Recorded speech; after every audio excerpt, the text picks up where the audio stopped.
পৰৱৰ্তী খবৰ জনাইছো দিছপুৰ প্ৰেছ ক্লাবত নৰেন্দ্ৰ মোদীৰ বিচাৰ মঞ্চৰ সংবাদমেলৰ পূৰ্বে আয়োজিত বৰ্ধিত কাৰ্যনিৰ্বাহক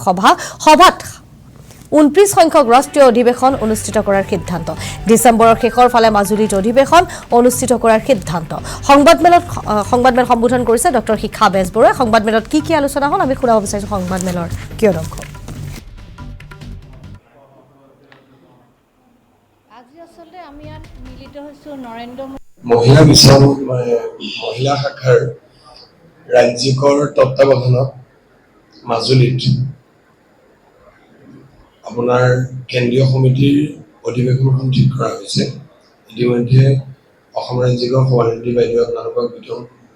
অৱগত কৰিছে মাজুলীত ডিচেম্বৰৰ শেষলৈ অনুষ্ঠিত হ'ব গোটেই অনুষ্ঠানটো ভাৰতবৰ্ষৰ বিভিন্ন ৰাজ্যৰ পৰা তাত মহিলা প্ৰতিনিধি উপস্থিত থকাৰ উপৰিও আপোনাৰ নৰেন্দ্ৰ মোদী বিচাৰ মঞ্চৰ মূল সমিতিৰ বিষয়ববীয়াসকল উপস্থিত থাকিব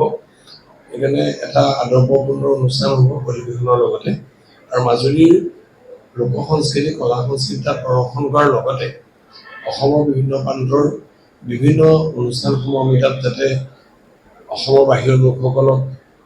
দেখাব পাৰোঁ তাৰ ব্যৱস্থা কৰা হৈছে সেইটো কাৰণে আমি এই সাংবাদিক বন্ধুসকলক এই মঞ্চৰ পৰাই অনুৰোধ জনাইছোঁ যাতে ডিচেম্বৰ মাহৰ শেষলৈ অনুষ্ঠিত কৰিবলগীয়া এই অনুষ্ঠানটো যাতে আপোনালোকৰ জৰিয়তে ভাৰতবৰ্ষৰ বিভিন্ন প্ৰান্তৰ লোকে পোনপটীয়াভাৱে দৰ্শন কৰিব পাৰে তাৰ ব্যৱস্থা কৰিব মহিলা শাখাৰ ৰাজ্যিকৰ তত্ত্বাৱধানত মাজুলীত আপোনাৰ কেন্দ্ৰীয় সমিতিৰ অধিৱেশনখন ঠিক কৰা হৈছে ইতিমধ্যে অসম ৰাজ্যিকৰ সভানেত্ৰী বাইদেউ আপোনালোকক বিতং অৱগত কৰিছে মাজুলীত ডিচেম্বৰৰ শেষলৈ অনুষ্ঠিত হ'ব গোটেই অনুষ্ঠানটো ভাৰতবৰ্ষৰ বিভিন্ন ৰাজ্যৰ পৰা তাত মহিলা প্ৰতিনিধি উপস্থিত থকাৰ উপৰিও আপোনাৰ নৰেন্দ্ৰ মোদী বিচাৰ মঞ্চৰ মূল সমিতিৰ বিষয়ববীয়াসকল উপস্থিত থাকিব সেইকাৰণে এটা আদৰ্শপূৰ্ণ অনুষ্ঠান হ'ব অধিৱেশনৰ লগতে আৰু মাজুলীৰ লোক সংস্কৃতি কলা সংস্কৃতি তাত প্ৰদৰ্শন কৰাৰ লগতে